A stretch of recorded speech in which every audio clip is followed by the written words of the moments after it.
Alam ko na marami sa atin talaga na walang oven, kaya naman tara, wala na patumpik-tumpik pa dahil ngayong araw na ito ay gagawa tayo ng no oven, no bake, no steam na napakasarap na panghimagas. Tara, simulan na natin.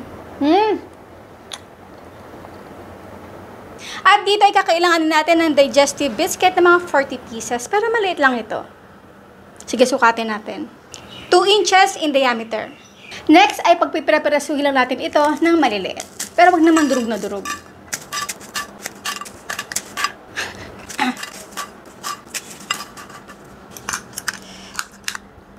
At ginamit ko nga palang pan dito ay may sukat na 5.5 by 7. Next, over medium heat, maglalagay na ako dito ng ating half cup ng light brown sugar or kahit white sugar, okay lang yun. 1/3 cup unsweetened cocoa powder. 1 teaspoon ng instant coffee. At habang hinahalo natin ito, ay maglalagay na ako ng isang latang evaporated milk.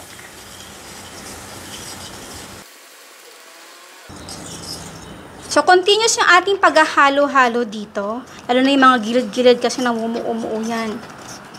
Ito ay iintay lang natin ito kumulo ng isang beses. Meaning kapag nakikita na natin ito kumukulo, ay patay na natin yung ating apoy. Ayan, at kumukulo na yung ating mixture, patay na natin ng apoy. At ilalagay ko na rito yung ating biscuit. Haluin lang natin. Ayan, huwag masyadong ma-overmix natin kasi baka madurog yung ating biscuit. Katamtaman lang na ito ay mababad. Ganyan lang siya. Okay? Transfer natin ito sa ating pan.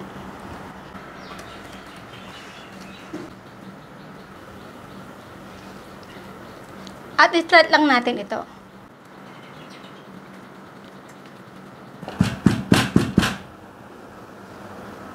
So, ito ay ilalagay ko lang muna sa ref habang gumagawa naman tayo ng ating toppings.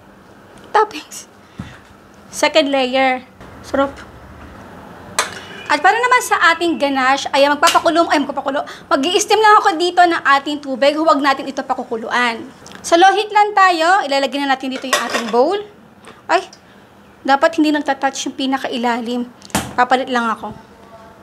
Sandali lang.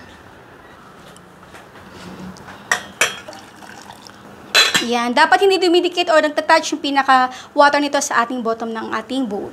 Thick cream, table cream, or heavy cream, or all-purpose cream ay pwede rin naman yun. 2/3 cup. 1 cup ng ating chopped chocolate, kahit dark or milk, pwede rin naman. So, ito guys, hahalo lang natin hanggang sa matunaw na yung ating tsokolate. Ayan, at okay na, smooth na yung ating ganache. So, ito guys, hindi pa ito masyadong malamig, okay lang yan. At ilagay na natin yung ating ganache.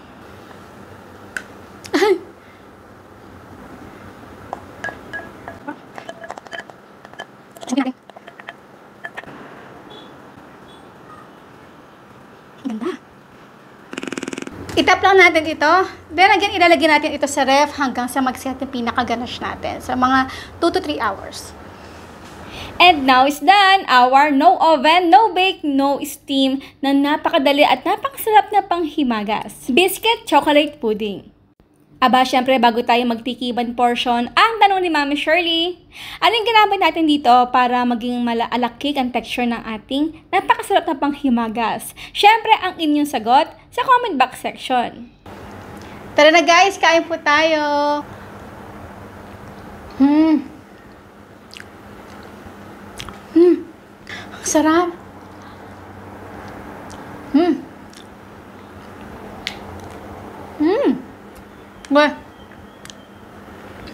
Pag ito hinanda niyo sa mga fiestahan, sa mga birthday, sa kahit anong special na handaan, marami makakain na yung mga bisita. Ang sarap, napakadali pa, di ba?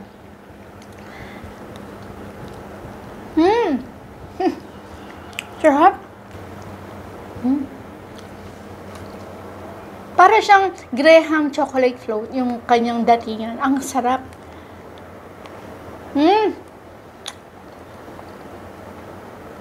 Grabe.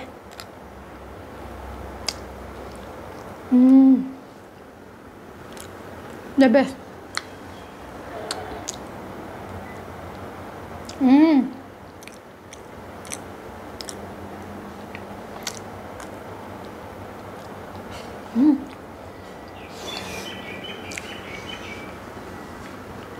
Hindi ko may stop yung sarili ko.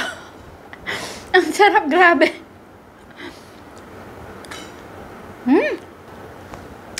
So, yun po guys. Maraming po salamat sa inyo lahat ng ating outro. Keep safe, be healthy, and be happy. Bye!